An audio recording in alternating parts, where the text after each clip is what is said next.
हरिओम नमो नमः। आप सभी का इस ज्ञान गंगा काशी चैनल में हार्दिक अभिनंदन है, स्वागत है। जैसा कि आप जानते हैं इसमें बहुत सारे पाठ चला रहे हैं। अभी हम लोग सिद्धांत का समास पढ़ाने जा रहे हैं। समास में भी तत्पुरुष समास, तत्पुरुष समास में भी आज बहुत ही इम्पोर्टेंट है। क्या है भैया? सूत्र है तद्धितार्थोत्तर पद समाहारे च।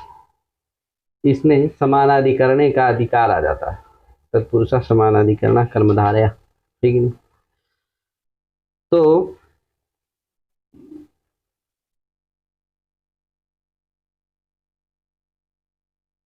क्या होता है? ये समानाधिकरण में होता है। अभी पूर्व में जो सूत्र पढ़ाए थे हम दिक् संख्य संज्ञायाम, उसमें भी आता है।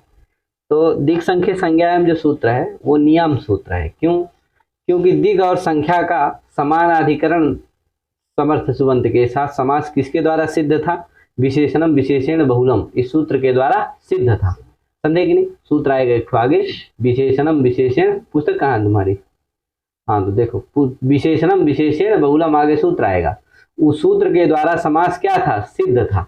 अतः सिद्धे सति आरभ्यमाणो विधिर नियमाय कल्पते। अतः वो कौन? दिक् संख्य संज्ञायाम क्या करता है? नियम करता है कि दिक् और संख्या का यदि विशेषणम विशेषण सूत्र के द्वारा समास होता है तो संज्ञायाम एव, संज्ञा की प्रतीति हो तभी होता है, सब जगह नहीं होता। समझे कि नहीं? तो ये वो नियम करता है, इसलिए वो नियमार्थक सूत्र है। तो समानाधिकरण वहां पर भी आता है, यानी दिक् संख्या का समानाधिकरणे न समर्थेन सुबंत, दिक् संख्या प्रकृतिकम सुबंतम समानाधिकरण प्रकृतिक समर्थ सुबंतेन सा समस्या समस्यते पुरुषा संज्ञायाम एव, है कि नहीं? अथवा वो नियमकार है तो इस तरह करेगा कि विशेषणम विशेषण इत्यनय हो यदि सूत्रेण यदि दिक् संख्ययो समासः भवति चेत् तर्हि संज्ञायाम एव, है कि नहीं? यदि विशेषण विशेषण सूत्र के द्वारा दिक् और संख्यावाचक का समानाधिकरण के साथ समास होता है तो संज्ञा अर्थ की प्रतीति होने पर ही होता है, सब जगह नहीं होता है। वो कहाँ है? वो उत्सव। तो समझ गए कि नहीं? अब आगे चलते हैं। ये तद्धितार्थोत्तर पद समाहारे चा, ये भी दिक् संख्या का ही करेगा समास है। या तो दिक् का वाचक का करेगा या तो संख्यावाचक करेगा। किसके साथ? समानाधिकरण के साथ है। तो दिक् संख्यावाचकम सुबंतम समानाधिकरणेन समर्थेन सुबंतेन सह समस्यते स च तत्पुरुषा तद्धितार्थे विषय उत्तर पदे परतः समाहारे च वाच्ये। इतना जोड़ना। देखो तद्धितार्थोत्तर पद समाहारे, इसमें देखो तीन चीज है। एक तो तद्धितार्थ है, एक तो उत्तर पद है और एक तो समाहार है। तीन चीज है कि नहीं? तद्धितार्थ, उत्तर पद और समाहार, है कि नहीं? यानी तद्धितार्थ, तद्धितार्थोत्तर पद समाहारे च, पूरा समस्त पद है, एक पद का सूत्र है। समाहारत द्वंद्व समास हुआ है। तद्धितार्थश्च उत्तर पदंच समाहारश्च इति एतेषां समाहारः तद्धितार्थोत्तर पद समाहारम तस्मिन् तद्धितार्थोत्तर पद समाहारे। समझे कि नहीं? ये समास होता है। तो सप्तम्यंत पद है, समस्त सप्तम्यंत पद है। तो सप्तमियां है, वो सप्तमी यद्यपि एक ही है लेकिन उसका अर्थ क्या है? तो दो अर्थ है। एक तो पर अर्थ भी है, पर सप्तमी भी है वो, और वैषयिक सप्तमी भी है। समझे कि नहीं? कौन कौन है? पर सप्तमी, वैषयिक। हाँ, औपश्लेषिकाधिकार सप्तमी भी है, जैसे अची इत्यादि में करते हो कि अची परे, उसी वो अर्थ भी है, और वैषयिक सप्तमी भी है। समझे कि नहीं? विषयता भी उसका अर्थ है। तो दो सप्तमी है, एकापि सप्तमी विषय भेदात् विद्यते। तो सप्तमी के दो अर्थ हैं, एक वैषयिक सप्तमी भी है और पर सप्तमी भी है। उसमें वैषयिक और पर दोनों अर्थ हैं, है कि नहीं? सप्तमियां तो एक ही है लेकिन उसके अर्थ दो, एक वैषयिक अर्थ भी है यानी विषयता अर्थ भी है, और पर अर्थ भी है कि नहीं? पर सप्तमी भी है। तो देखो तद्धितार्थे विषय, देखो यहाँ आ गया तद्धितार्थे विषय, उत्तर पदे परता, देखो आ गया अचि परे, उसी तरह उत्तर पदे परे। समझे कि नहीं?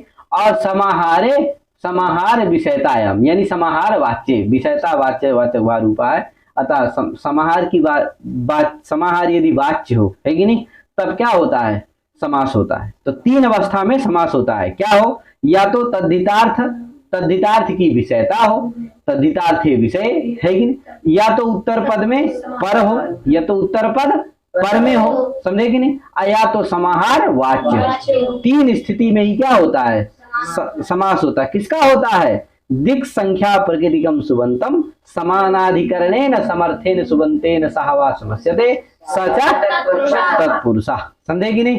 तो दिक् संख्या का ही क्या होता है? समास होता है। कब? 3 अवस्था में। तद्धितार्थे है कि नहीं? याद रखिए, तद्धितार्थे विषय है कि नहीं? एक। दूसरा है उत्तर पदे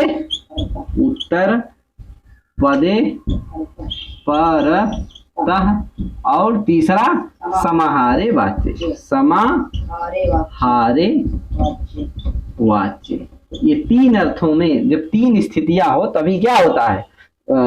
दिक् संख्या प्रकृतिकम सुबंतम समानाधिकरणेन समर्थेन सुबंतेन सहवा समस्यते स च तत्पुरुषः।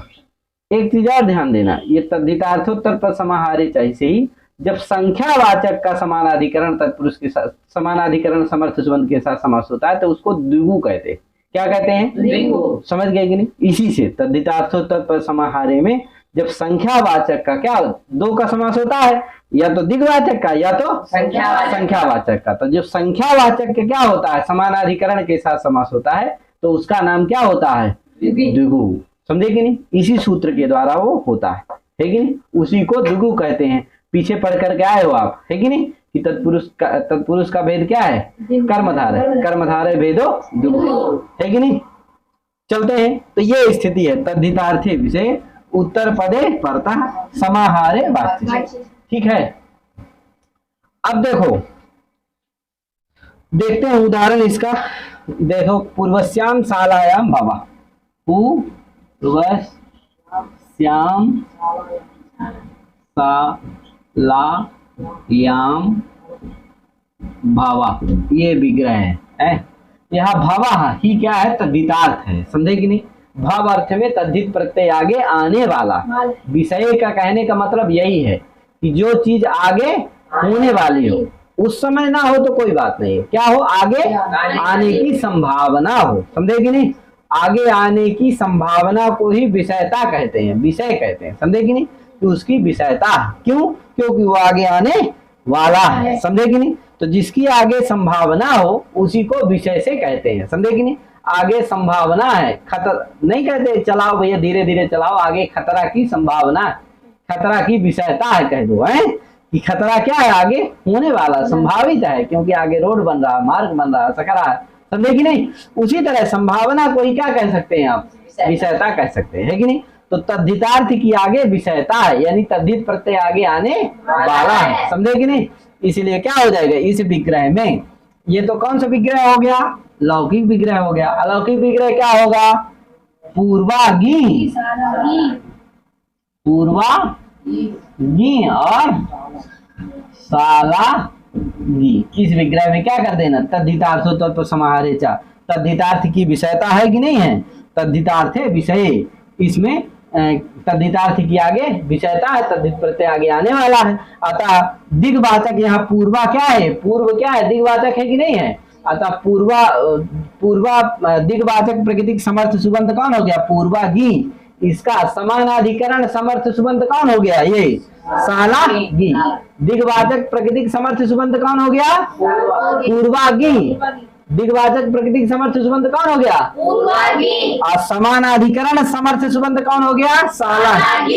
इसलिए इसके साथ क्या हो जाएगा? समास हो जाएगा। समास हो जाएगा कि नहीं हो जाएगा? समास हो जाएगा। समास होता है प्रातिपदिक संज्ञा होगी, प्रातिपदिक का होता सुख का लुक हो जाएगा, गी दोनों चले जाएंगे, कहे बन जाएगा क्या? बराबर जाएगा पूर्वा साला। अब दिग्वाचक, दिग और संख्यावाचक का ही पूर्व प्रयोग होगा, क्योंकि इस सूत्र में दिग संख्या संज्ञान से दिग संख्या चले आते हैं और दिग संख्या प्रथमांत है, इसलिए उन्हीं का क्या हो गया? तो दिग्वाचक का पूर्व प्रयोग होगा, या संख्यावाचक रहेगा तो संख्यावाचक का पूर्व प्रयोग होगा। समझे कि नहीं? तो यहाँ तो संख्यावाचक है नहीं, क्या है?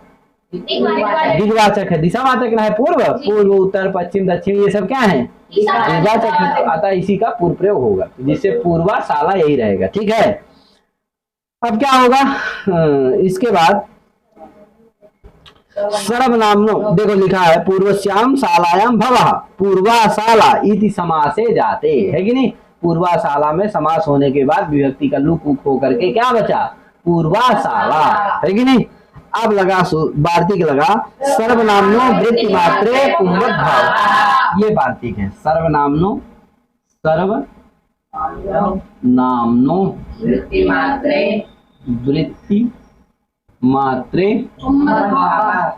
पुंवद भावा, ये देखो पुंवद भावा क्या कर देता है, पुंवद भाव कर देता है, समझे कि नहीं। यानी पुल्लिंग की तरह रूप कर देता है। यदि स्त्रीलिंग है तो क्या कर देगा, उसको पुल्लिंग की तरह कर देगा, जैसे पुल्लिंग में जो बनता है वही हो जाता है, समझे कि नहीं। कहा भैया सर्वनामनो वृत्ति मात्रे, यानी कोई भी वृत्ति हो, चाहे वृत्ति आप पढ़ के आए हो पीछे, का है मुंह का फाड़ रहे हो, वृत्ति पढ़ के आए हो नहीं पढ़ रहे हो, कितनी वृत्तियां होती हैं, कौन कौन, सनाद्यंत धातु रूपा पंचवृत्तयः, नहीं पढ़ के आए, कृत तद्धित समास एक से सनाद्यंत धातु रूपा पंचवृत्तयः, 5 वृत्ति होती है। तो कृत वृत्ति, तद्धित वृत्ति, समास वृत्ति, तो समास वृत्ति है कि नहीं है, अतः समास है। अतः वृत्ति मात्र में चाहे कोई भी वृत्ति हो, 5 वृत्ति में अगर सर्वनाम होता है तो उसको क्या हो जाता है, पुंवद भाव होता है। सबको नहीं होता, किसको होता है, हाँ, वृत्ति घटक जो सर्वनाम होगा उसको क्या हो जाएगा, पुंवद भाव, समझे कि नहीं। तो देखो वृत्ति समास वृत्ति है कि नहीं है, इसमें पूरे में समास वृत्ति है कि नहीं है, अभी समास नहीं हुआ इस सूत्र से, पद समाहारे से क्या किए हैं, अभी समास किए। अतः ये समास वृत्ति है कि नहीं है, इसमें जो सर्वनाम होगा उसको क्या हो जाएगा, पुंवद भाव होगा। तो बताओ सर्वनाम कौन है इसमें, पूर्वा है कि शाला है, पूर्वा, क्योंकि सर्वाधिगण में इसी का पाठ है, किसका, पूर्वा। अतः पूर्वा क्या हो जाएगा, पूर्वा का रूप पुंवद भाव हो जाएगा, पुल्लिंग की तरह हो जाएगा। तो पूर्वा का क्या बन जाएगा, पुल्लिंग में क्या बनता है, पूर्व। पूर्वा तो स्त्रीलिंग में है, टाप है, और वो हट जाएगा पुल्लिंग में तो क्या हो जाएगा, पूर्व। तो पूर्व शाला क्या बन जाएगा, पूर्व शाला, समझ गए ना। पूर्वा था उसको क्या हो गया, पुल्लिंग की तरह रूप हो गया, यानी जैसे पुल्लिंग में होता है वही हो गया। तो क्या है, पुल्लिंग में पूर्व होता है, पूर्वा थोड़ी होता है, पूर्वा तो स्त्रीलिंग में होता है। तो पूर्व बन गया, क्या बन गया, पूर्व शाला, क्या बन गया, पूर्वशाला। अब क्या होगा भैया, अब आगे सूत्र है दिक् पूर्व पदार्थ संज्ञायाम, यह कहे थे ना आगे तद्धित प्रत्यय आने वाला है, तो ये तद्धित प्रत्यय करने वाला सूत्र है, कौन,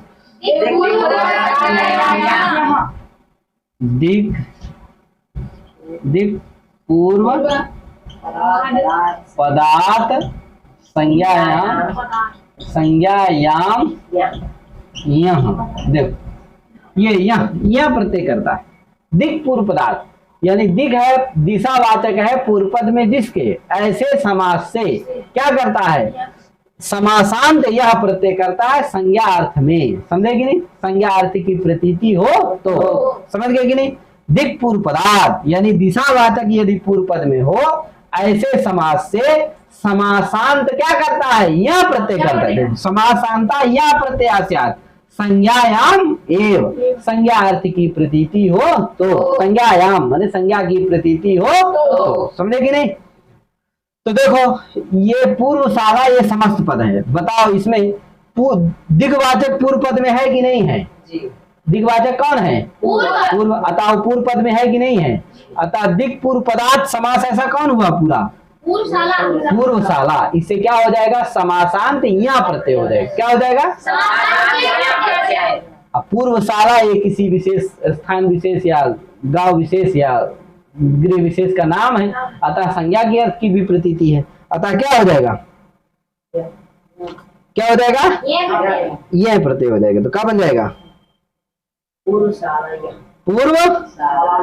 पूर्व ये बन जाएगा। देखो पूर्व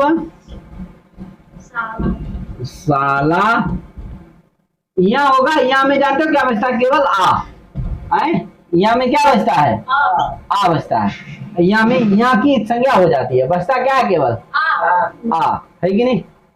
टू सूत्र है ना, चवर प्रत्यय के आदि में चवर्ग और टवर्ग की इससे संज्ञा, तो प्रत्यय है कौन, या उसका आदि चवर्ग है कौन, या चवर्ग में आता है, या कि नहीं आता है, चाचा दादा या आता, यहाँ की क्या हो जाएगी संज्ञा हो जाएगी, बचेगा क्या, केवल आ। अब ये या क्या है, ईट है, ध्यान रखना, क्योंकि यहाँ की संज्ञा हुई है ना, इसलिए क्या है ये आपको ईत कहेंगे। क्या कहेंगे? ईत, क्योंकि यहाँ की क्या हुई है, इसलिए क्या है, ईत है। या की संज्ञा हो, यहाँ की संज्ञा हो तो ईत होता है, सा की संज्ञा हो तो सित होता है, जहाँ टा की संज्ञा हो उसको टित कहेंगे, चा की संज्ञा हो तो चित कहेंगे, पा की संज्ञा हो तो, समझ गए ना, यहाँ की संज्ञा हुई तो इसको क्या कहेंगे, ध्यान रखना है। तो आ, तो पूर्वशाला आ क्या हो गया, पूर्वशाला। अब क्या कर देना, पूर्व की भा संज्ञा कर देना, क्या कर देना, यथि हम से भा संज्ञा हो जाएगी। ये सूत्र है, ये से विचार, उससे क्या हो जाएगा, आकार का ये सारा में जो आ है इसका क्या हो जाएगा, लोप हो जाएगा। तो क्या स्थिति बन जाएगी आकार का लोप होने के बाद, पूर्व साल आ, मिला दोगे तो क्या बन जाएगा, पूर्व साल बन जाएगा है। अब देखो थोड़ा और ध्यान रखना है, पुल्ला को अभी हलंत रखो, यहीं पर देख लो क्या होगा, पूर्व साल आ। अब देखो एक सूत्र है, तद्धिते सोचा मादे, लिखा है इसमें, देखो है ये जो तद्धित यहाँ प्रत्यय होता है वो भवार्थ में होता है, भवार्थ में, तभी ना उसका विग्रह किए थे, क्या, पूर्वश्याम सालायाम भवा, तो भव अर्थ में होता है, समझे कि नहीं। तो इसका अधिक पूर्व पदार्थ भवार्थ है, या प्रत्यय, ये समासांता यहाँ प्रत्याशात संज्ञायाम, समझे कि अर्थ कर देना, दिक पूर्व पदार्थ समासात समासांता या प्रत्याशात भवार्थे संज्ञायाम, ठीक है, ये अर्थ कर देना। अब देखो वृत्ति में लिखा हुआ अस्मात् भवार्थे यह संज्ञायाम है, अस्मात् का मतलब है दिक पूर्व पदार्थ है, तो उस सूत्र का अर्थ पूरा हो जाएगा कि दिक पूर्व पदार्थ भवार्थे समासांता या प्रत्याशात संज्ञायाम, ठीक है, ये अर्थ कर लेना। अब देखो ये यहाँ हम बताए थे कि ईद प्रत्यय है, ईद प्रत्यय होने के कारण सूत्र लगा तद्धिते स्वचा मादे, सूत्र होगा तद्धिते स्वचा मादे, ये सूत्र लगा। ये कहता भैया, क्या कहता इसमें देखो लिखा है, बढ़िया अर्थ लिखा हुआ, ईत णित च तद्धितेषु अचाम आदे रचो वृद्धि स्यात्, है कि नहीं, कहा ईत अथवा ऋत प्रत्यय पर में हो, या तो ईत प्रत्यय पर में हो, या तो यहाँ कैसा प्रत्यय पर में है, ईत प्रत्यय पर में है, क्या है, ईत प्रत्यय पर में है कि नहीं। ईत प्रत्यय कौन है, ये आ, तो ईत प्रत्यय पर में है कौन, आ, अतः क्या होगा, अचाम ईत तद्धित प्रत्यय पर में है, कैसा है प्रत्यय पर में है, ईत या तो तद्धित प्रत्यय पर में हो, या तो ईत ऋत तद्धित प्रत्यय पर में हो, दोनों तद्धित ही होना चाहिए, या तो ईत तद्धित प्रत्यय पर में हो, या तो ऋत तद्धित प्रत्यय पर। यहाँ क्या है, ईत तद्धित प्रत्यय पर में है कौन, आ, अतः उसके परे रहते क्या होगा भैया, अचाम आदे रचो वृद्धि स्यात्, है कि नहीं, अचो के मध्य में जो आदि है उसको वृद्धि होता है। तो आज तो बहुत सारे हैं, आप पा का ऊ है, वा का आ है, सा का आ है, ये अच है, लेकिन इनमें जो आदि अच है यानी पहला वाला अच है उसको क्या हो जाएगा, वृद्धि होगा। तो आदि अच कौन है, पा का ऊ, इसको क्या हो जाएगा, ऊ को वृद्धि क्या होगी, ऊ को वृद्धि औ होती है, तो क्या स्थिति हो जाएगी, पूर्व साल, अब वो आ मिल जाएगा तो बन जाएगा क्या, पूर्व साल। अब क्या होगा भैया, अब प्रातिपदिक संज्ञा होगी एक देश से, और फिर सु आएगा, सु का ऋतु विसर्ग हो जाएगा, क्या बन जाएगा, पूर्व साल, समझे कि नहीं, सु आया, सु का ऋतु विसर्ग हो गया, क्या बन गया, ये पूर्व साला, ठीक है ना। तो इस तरह से पौरुषाला बनता है, ठीक है भैया, यह सेतिचा पौरुषाला देखो बना दिया। पंचगावो धनम यस्य त्रिपदे बहुरीयो, ठीक है, इसको भी बता दे, इसको भी बता देता हूँ। अब देखो ये तो हो गया तद्धितार्थे, समझ गए ना, तद्धितार्थे वाला हो गया है, ये तद्धितार्थे विषय। अब उत्तर पद परे वाला बताने जा रहे हैं। उत्तर पद यदि परे हो तब भी क्या होता है, उत्तर पद पर में हो तो दिक संख्यावाचक, दिक्वाचक का अथवा संख्यावाचक का क्या होता है, समानाधिकरण समर्थ सुबंध के साथ समास होता है, ठीक है। अब जैसे देखो उदाहरण दिया, पंचगावो धनम यस्य, पंच गावो धनम यस्य। ये यहां जानते हो क्या उससे समास किए? बहुव्रीहि समास किए। क्या किए? बहुव्रीहि समास किए। क्या किए? तीन पद का बहुव्रीहि समास है। तीन पद है ना, एक तो पंच है, गावा है और धन है, लेकिन तीन पद है कि नहीं है? इन तीन पदों का क्या किए? पहले बहुव्रीहि समास किए, तत्पुरुष समास नहीं किए। क्या किए? किनका किनका? इन तीन पदों का क्या किए? इसलिए इसको क्या कहेंगे? द्विपद बहुव्रीहि कहेंगे कि त्रिपद बहुव्रीहि कहेंगे? त्रिपद बहुव्रीहि करेंगे। तो पहले त्रिपद बहुव्रीहि किए हैं, त्रिपद बहुव्रीहि समास किए। क्या किए? त्रिपद बहुव्रीहि समास किए। अब समास के बाद क्या होगा भैया? अब समास के बाद त्रिपद बहुव्रीहि करने के बाद थोड़ा ध्यान रखना, उत्तर पद यहाँ आया कि नहीं? अब ये उत्तर पद किसको कहते हैं? उत्तर पद का मतलब क्या है? तो उत्तर पद का अर्थ है, मैं लिख दे रहा हूं यहाँ, उत्तर पद शब्दः समासस्य चरमा अवयवे रूढ़ा। क्या? उत्तर पद शब्दः, ध्यान लिख देता हूं, उत्तर पद शब्दः समासस्य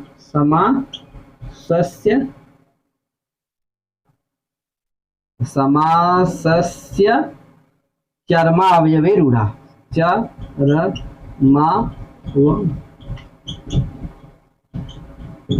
समझे कि नहीं? उत्तर पद शब्दः समासस्य चरमा अवयवे रूढ़ा, ये याद कर लेना। उत्तर पद शब्दः समासस्य चरमा अवयवे रूढ़ा। उत्तर पद शब्द जो होता है वो क्या होता है? समास के चरमावयव में रूढ़ होता है। क्या होता है? समास के, समझे कि नहीं?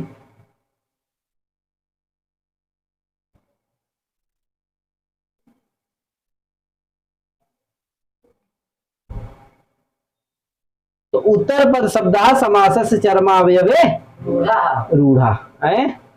ये देखो लिखा हुआ है, दिख गया कि नहीं दिखा? अब दिखा। उत्तर पद शब्दः समासस्य चरमावयवे रूढ़ा। ये देखो, उत्तर पद शब्द जो है समास के चरमावयव में रूढ़ होता है। यानी समास के चरमावयव को, अंतिम अवयव को, चरम अवयव कौन? चरम अवयव माने अंतिम अवयव, अंतिम पद को क्या कहते हैं? उत्तर पद कहते हैं। समझे कि नहीं? समास में जो अंतिम पद होता है उसी का नाम होता है उत्तर पद। समझ गए कि नहीं? अब बताओ, यहाँ तीन पद है, पंचन जस, गो जस, धन सु। अब बताओ, यहाँ तीन पद हैं, उत्तर पद कौन है? धनसु। ये धनसु क्या है? क्यों? क्योंकि उत्तर पद का मतलब है समास का अंतिम अवयव, अंतिम पद। समझे कि नहीं? तो समास का अंतिम पद कौन है? धनसु, यही ना है। अतः यही क्या है? उत्तर पद है। तो उत्तर पद का परे कौन है? धनसु, उसके परे रहते। तो देखो, तद्धितार्थत्व समाहारे से लगेगा सूत्र, कहेगा भैया दिक्वाचक का अथवा संख्यावाचक का क्या होता है? समानाधिकरण समर्थ सुबंध के साथ समास होता है। दिक् प्रकृतिक समर्थ सुबंध का, दिक् प्रकृतिक सुबंध का अथवा संख्या प्रकृतिक सुबंध का समानाधिकरण समर्थ सुबंध के साथ समास होता है। तो देखो, यहाँ दिक् प्रकृतिक समर्थ सुबंध, दिक् प्रकृतिक सुबंध है, ये पंचन जस की संख्या प्रकृतिक सुबंत है, क्योंकि पंच क्या है? संख्या ना है। तो पंचन क्या है? संख्या है। अतः संख्या प्रकृतिक सुबंत कौन हो गया?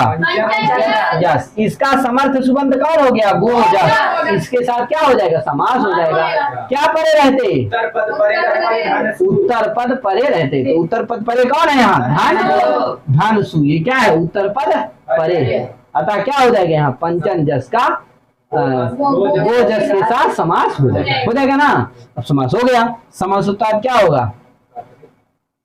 द्वंद्व तत्पुरुष। अब देखो, ये जो तत्पुरुष समास है ये विकल्प से होता है, तो विकल्प प्राप्त रहा, विकल्प से तत्पुरुष समास प्राप्त रहा। लेकिन उसके लिए वार्तिक लगाई, वार्तिक है द्वंद्व तत्पुरुष उत्तर पदे नित्य समास वचनम। कहा भैया द्वंद्व तत्पुरुष में उत्तर पद परे हो तो नित्य समास होता है। द्वंद्व और तत्पुरुष में यदि क्या हो? उत्तर पद परे हो तो नित्य समास होता है। तो यहाँ बताओ, उत्तर पद परे है कि नहीं है? अतः तत्पुरुष है कि द्वंद्व है? तत्पुरुष समास है ना, है कि द्वंद्व समास है? तत्पुरुष समास है, अतः क्या होगा, वो नित्य होगा। समझे कि नहीं? विकल्प से नहीं होगा। जो नित्य होगा, कभी भी इनका वाक्य प्रयोग नहीं होगा, जब भी होगा तो समस्त ही प्रयोग होगा। समझे कि नहीं? तो इसलिए नित्य होगा, तो नित्य हो गया। अब क्या होगा भैया आगे? समास होता है प्राइमरी संज्ञा, प्राइमरी क्या होता है? शुभ लुक हो गया, तो क्या बचा? पंच, अन्ना का लोप कर देना, तो पंच गो, आगे धन, है कि नहीं? अब क्या होगा? अब एक ये लगा, गोर तद्धित लुक सूत्र है। सूत्र क्या है? गोर तद्धित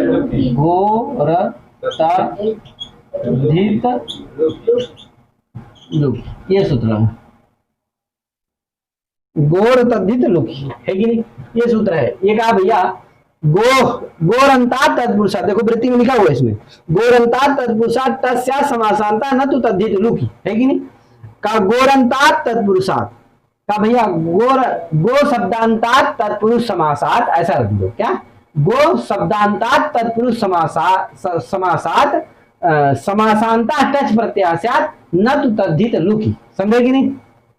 यानी कि इसका अर्थ है कि गो शब्दांत जो तत्पुरुष समास होता है उससे क्या होता है? समासांत टच प्रत्यय होता है। समासांत जो भी प्रत्यय होते हैं ना समास, ये समास वाले समास के अंत में, इनको सबको क्या कहा जाता है? समासांत कहा जाता है। समझे कि नहीं? अतः समासांत टच प्रत्यय होता है, क्योंकि समास के अंतिम में होते हैं, समास के अंतावयव होते हैं, इसीलिए इनका नाम क्या होता है? समासांत। समझे कि नहीं? तो समासांत टच प्रत्यय होता है यदि तद्धित प्रत्यय का लुक ना हुआ हो तो यहाँ कोई और तद्धित प्रत्यय तो हुआ ही नहीं है, तो उसका लुक कहाँ हुआ? हुआ है? नहीं हुआ, अतः तद्धित लुक नहीं है यहाँ। समझे कि नहीं? अतः क्या होगा? गो शब्दांत तत्पुरुष से समासांत टच प्रत्यय होगा। तो गो शब्दांत तत्पुरुष बताओ इतना है कि नहीं है? ये पंच गो, ये क्या है? तत्पुरुष समास है कि नहीं है? किसे हुआ है तत्पुरुष समास? तद्धितार्थोत्तर पर समाहारे से अभी समास नहीं किए, अतः तद्धितार्थोत्तर पर समाहारे से पंच गो में समास किए हो, अतः ये क्या है? पंच गो क्या है? तत्पुरुष समास है। कैसा तत्पुरुष समास है? गो शब्दांत तत्पुरुष समास है कि नहीं है? कैसा तत्पुरुष समास है? अतः गो शब्दांत तत्पुरुष समास कौन हो गया? पंच गो। इससे क्या हो जाएगा? टच समासांत टच प्रत्यय हो जाएगा, है कि नहीं? तो टच प्रत्यय हो जाएगा, तो गो के बाद टच प्रत्यय बैठ जाएगा, तो स्थिति क्या होगी? पंच गो, टच में क्या बचेगा? टच में बचता है केवल आ, है? तो पंच गो आ, पंच गो आ, आगे धन, है कि नहीं? अब बताओ, ओ है आ है तो अवादेश हो जाएगा, तो पर क्या बन जाएगा? पंच गाव, आगे धन, आगे सु आएगा, सु का ऋतु विसर्ग हो जाएगा, क्या बन जाएगा? पंच गव धाना। ठीक है, बन गया ना पंच गव धाना? कैसे बना जान गए ना? हाँ, ऐसे बनता है पंच गव धाना, है? तो पहले ध्यान रखना कि पंचन जस गो जस धनसु, यहाँ पर समास होता है उसे अनेकमन्य पदार्थे से, है? त्रिपद बहुव्रीहि समास हो जाता है। किस सूत्र से? अनेकमन्य पदार्थ एक सूत्र है बहुव्रीहि समास में, उसी सूत्र से त्रिपद बहुव्रीहि समास होता है। क्या होता है? त्रिपद बहुव्रीहि समास होता है। फिर इसके बाद उत्तर पद परे कौन रह जाता है? धन, धन सु, ये क्या होता है? उत्तर पद परे हो जाता है। अतः ये उत्तर पद परे, उत्तर पदे परतः किस सूत्र से समास हो जाएगा? तद्धितार्थोत्तर पर समाहारे से पंचन जस और गो जस का क्या हो जाएगा? तत्पुरुष समास हो जाएगा। समास उत्तर विभक्ति का लुक उक सब होकर के पर क्या बन जाएगा? पंच गो धन बन जाएगा। अब फिर क्या होगा? गो से दम तत्पुरुष नित्य समास वचनम से पहले क्या हो जाएगा? पंच गो का जो तत्पुरुष समास होगा वो नित्य होगा, विकल्प से नहीं होगा, क्योंकि उत्तर पद परे है। कौन? धन। उत्तर पद परे रहते जो द्वंद्व होता है अथवा तत्पुरुष होता है वो क्या होता है? नित्य हो जाएगा। फिर क्या होगा? फिर होगा भैया गोर तद्धित लुक सूत्र लगेगा, है कि नहीं? ये कहेगा गो शब्दांतात तत्पुरुष समासात क्या? समासांता टच प्रत्याशात न तो तद्धित लुकी, तो तद्धित लुक नहीं हुआ है। अतः क्या हो जाएगा? गो शब्दांत तत्पुरुष समास कौन है? पंच गो, इससे टच प्रत्यय हो जाएगा, टच में केवल आ बचेगा, तो क्या स्थिति होगी? पंच गो आ धन, और फिर ओ को आवादेश हो जाएगा एक तरह से, तो क्या हो जाएगा? पंच गव धन, सु आएगा, सुगरी विसर्ग हो जाएगा, पंच गव धन। तो इस तरह से पंचगव धाना बनता है। ठीक है ना? कोई दिक्कत? तो ये पंचगव धाना बना दिए।